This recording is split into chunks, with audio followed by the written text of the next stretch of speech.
আগের পর্বে আমরা জেনেছি ফ্রান্সের বর্ণ বৈষম্যের কথা, থার্ড এস্টেটের মানুষদের অসহায় জীবনযাত্রা, ফ্রান্সের আর্থিক পতন এবং থার্ড এস্টেটের সহ্যের সীমা ছাড়িয়ে গেলে ফ্রান্সের বিভিন্ন জায়গায় লুটির দাঙ্গা শুরু হওয়ার ঘটনা।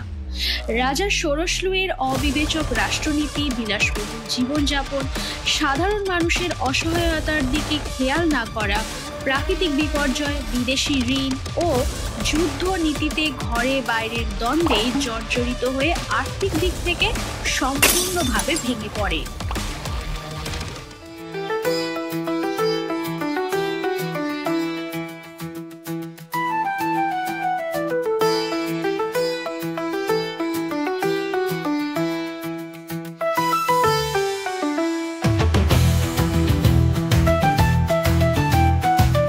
সবাইকে স্বাগত জানিয়ে শুরু করছি আমাদের এই নতুন পডকাস্ট।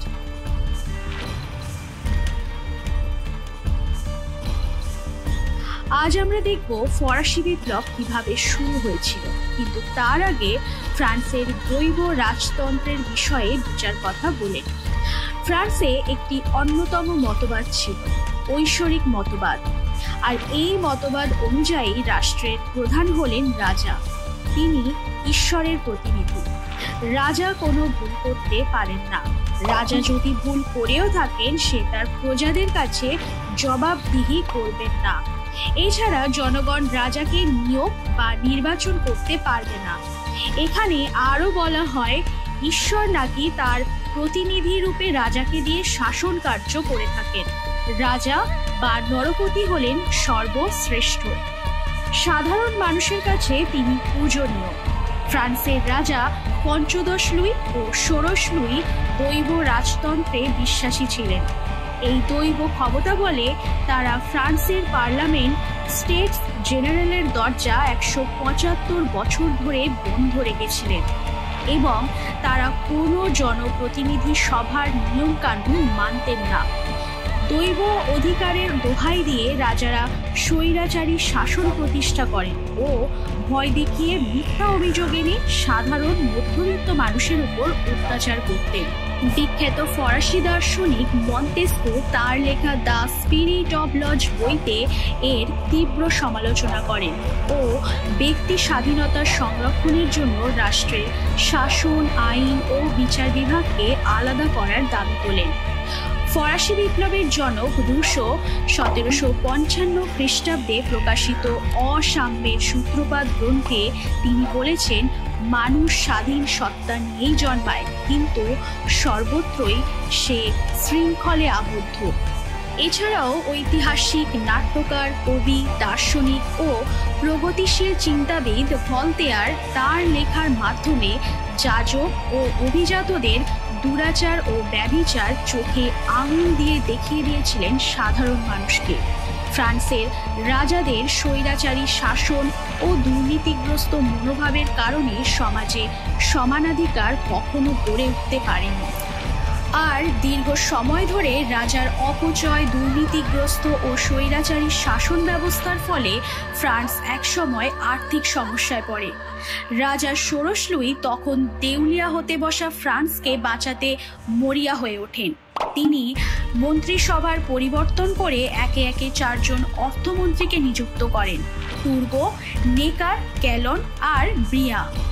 অর্থমন্ত্রীদের পরামর্শ ছিল ব্যয় কমিয়ে বাজেটে ঘাটতি কমানো, যাজক ও অভিজাতদের উপর কর আরোপ করা, করভি বা বেগার খাটা প্রথা বন্ধ করা, ভূমি সংস্কার করা, ইজারা প্রথা তুলে দিয়ে সরকারি জমির পরিমাণ বাড়ানো।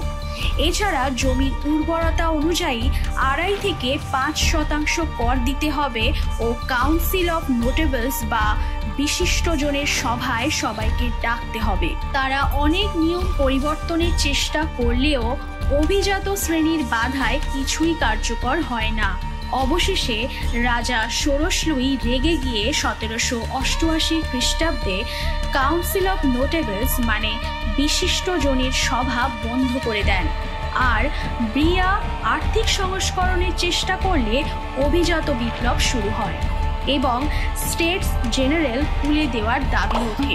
ফলে 1789 খ্রিস্টাব্দের মে মাসে রাজা ষোড়শ লুই 175 বছর ধরে বন্ধ থাকা স্টেটস জেনারেলের দরজা খুলে দিয়ে সবাইকে আহ্বান জানান। এই স্টেটস জেনারেল ছিল ফ্রান্সের 3 এস্টেটের প্রতিনিধিদের সম্মিলিত সভা। আর এই সভায় 3টি এস্টেটেরই প্রতিনিধিরা অংশগ্রহণ করলেও এখানে থার্ড এস্টেটের প্রতি আমরা ভেদাভেদ লক্ষ্য করতে পারি। আমরা আগেই জেনেছি সমাজে থার্ড এস্টেটের সংখ্যা ছিল প্রায় 97%, আর বাকি 3% ছিল যাজক ও অভিজাত। তা সত্ত্বেও স্টেটস জেনারেলের কোনো সিদ্ধান্ত নেওয়ার জন্য ফার্স্ট এস্টেটের থেকে একটি ভোট, সেকেন্ড এস্টেটের থেকে একটি ভোট এবং থার্ড এস্টেটের থেকেও একটি ভোট ধার্য করা হতো। মানে ফার্স্ট ও সেকেন্ড এস্টেট মিলিয়ে হতো 2টি ভোট, আর থার্ড এস্টেটের জন্য একটি। ফলে সংখ্যাগরিষ্ঠতার ভিত্তিতে ফার্স্ট এবং সেকেন্ড এস্টেটের মতামতকে চূড়ান্ত সিদ্ধান্ত হিসাবে ধরা হতো। তাই তৃতীয় এস্টেট জানতো এখানেও হয়তো তাদের কথাকে গুরুত্ব দেওয়া হবে না। তখন তারা নিজেরাই নিজেদের জাতীয় আইনসভা গঠনের কথা ঘোষণা করে, যেটা ছিল ন্যাশনাল অ্যাসেম্বলি। এই কারণে থার্ড এস্টেটকে স্টেটস জেনারেলে ঢুকতে বাধা দেওয়া হয়। পরপর 3 দিন একই ঘটনা ঘটলে অবশেষে ডক্টর গিলোটিনের পরামর্শে 1789 খ্রিস্টাব্দের 20 জুন মিরবো ও অ্যাবেসিয়াসের নেতৃত্বে স্টেটস জেনারেলের সভাকক্ষের পাশে তারা টেনিস খেলার মাঠে সবাই একসাথে শপথ নেন, যতদিন না ফ্রান্সের জন্য নতুন সংবিধান রচিত হচ্ছে ও যাজক অভিজাতদের বিশেষ অধিকার খর্ব করা হচ্ছে, ততদিন তারা আন্দোলন চালিয়ে যাবে এবং জনমত গঠনের জন্য নানা স্থানে সভা সমিতিও করবে। আর একেই বলা হয় টেনিস কোর্টের শপথ। এই শপথ গ্রহণে ফার্স্ট এবং সেকেন্ড এস্টেটের বেশ কিছু প্রতিনিধি যোগ দেওয়ায় পরিস্থিতি আরও ভয়ঙ্কর হয়ে ওঠে। রাজা তখনও এই জোটের গুরুত্ব বুঝতে পারেননি। সাধারণ মানুষের রাগ তখন চরম পর্যায়ে পৌঁছেছে।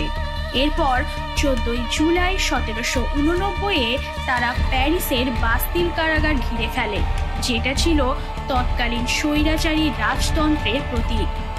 দীর্ঘকাল ধরে এই দুর্গে বহু মানুষকে অন্যায়ভাবে বন্দী করে রাখা হতো। জনগণের রাগকে হালকাভাবে নিয়েছিল দুর্গের গভর্নর ডিলুনি। ফলে তারা সহজেই দখল করে ফেলে বাস্তিল দুর্গ, আর সেখানে বন্দী থাকা সমস্ত সাধারণ মানুষকে বের করে আনে। এরপর গভর্নর ডিলুনি সহ সেখানকার সমস্ত সৈনিককে হত্যা করে তাদের অস্ত্র ভাণ্ডার লুট করে আগুন ধরিয়ে দেয় বাস্তিল দুর্গে। আর এই ঘটনার মধ্যে দিয়েই সূত্রপাত হয় ফরাসি বিপ্লবের। সাধারণ মানুষ এই দিনটির মধ্যে দিয়ে বুঝিয়ে দেয় যে তারা আর মাথা নত করবে না।